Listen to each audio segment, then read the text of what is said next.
आज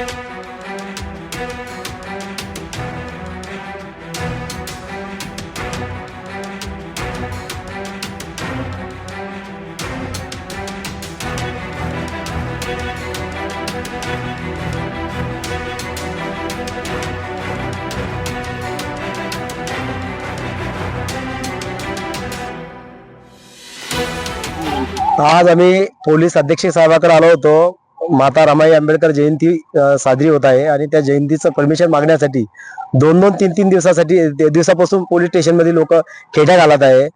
बदनापूर तालुका असेल, जाफराबाद असेल, अंबड असेल, घनसावंगी असेल, परतूर असेल, भोकरदन असेल, जालना असेल, इथं पोलीस स्टेशन मधून त्याला दिनदाड्या धमकी दिली जाते असते पोलिसांकडून की बाबा तुम्ही जर जयंती साजरी केली डीजे लावून तर तुमच्यावर गुन्हे दाखल होण्यात येईल. गुन्ह्याच्या धमक्या इथल्या पोलीस प्रशासनातल्या लोक देत होते. आम्ही एसपी साहेबांशी आता बोललो. आम्ही एसपी साहेबाला भेटायला आलो होतो. शिष्टमंडळ वंचित बहुजन आघाडीच्या आणि श्रद्धेय बाळासाहेब आंबेडकर साहेबांचं एसपी साहेबांशी बोलणं होणार होतं, पण एसपी साहेब बाहेर गेल्या कारणाने तर एसपी साहेबांना सांगितलं की बाबा काय तर मला बाळासाहेबांशी मी बोलून घेतो.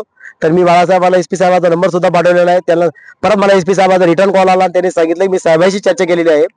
कमी आवाजामध्ये डीजेला या ठिकाणी एसपी साहेबांना या ठिकाणी परमिशन दिलेलं आहे. कुठल्याही पोलीस स्टेशन मध्ये आम्ही आवाहन करतो इथल्या आंबेडकरी जनतेला आणि बहुजन समाजाच्या सगळ्या जनतेला आम्ही आवाहन करतो की जे जे आंबेडकर विचारी भावनिकतेचे लोक आहे, जे आंबेडकर जयंती साजरी रमाबाई जयंती साजरी करत आहे, सगळ्या नागरिकांना आम्ही या ठिकाणी वंचित बहुजन आघाडीच्या वतीने आवाहन करतो की जिथेही कुठं डीजेवर कारवाई करण्यासाठी पोलीस प्रशासनाचे कोणी लोक येत असेल तर तुम्ही आमच्या वंचित बहुजन आघाडीशी संपर्क साधावा. कुठं असं आढळून आलं तर आम्ही थेट एसपी साहेबांशी बोललेलो आहे. एसपी साहेबांना सांगितलं की मी आता मेसेज सर्व पोलीस स्टेशनला मेसेज पाठवतो आणि त्यांनी आम्हाला चांगलं आश्वासन दिलेलं आहे की तुम्ही कमी आवाजामध्ये डीजे वाजवावा आणि परत कोणी एखाद्या पोलीसवाल्यानं जर त्यांचं विलंबन केलं तर आम्ही लोकशाही मार्गाने या ठिकाणी आंदोलन करणार आहे.